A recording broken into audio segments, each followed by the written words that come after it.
Hey, this is Joel over at Carry On. I wanted to take a minute and show you this theater setup we've got and how to work it.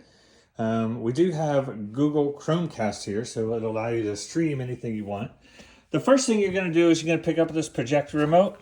You're going to hit this blue button, point it at the projector.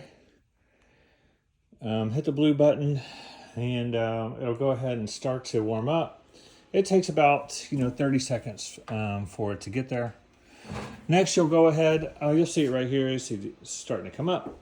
Next, you want to go ahead and take this remote, this is receiver remote, and you're going to want to hit media player for cable. And so we're going to go ahead and hit media player. Okay, I'm going to put that back.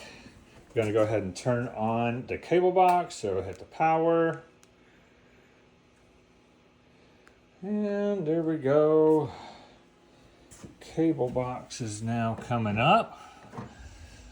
So you'll see we've got cable.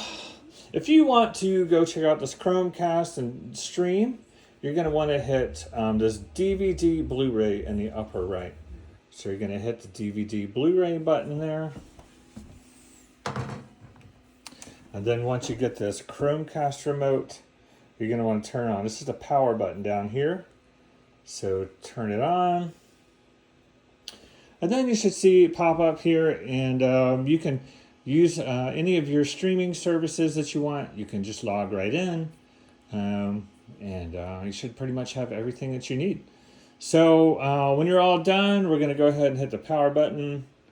We're going to turn that off. We're going to turn the receiver off. I'm going to turn the cable box off. And lastly, we're going to turn the projector off. When you push it the first time, it says, hey, please push it again. So you have to push it twice. And so now the receiver's off. Something to note, please do not disconnect any of these cables. We've done our best to try to make sure that it's repeatable for every guest and everybody can have an amazing experience. But thank you again. Have a great time. Bye.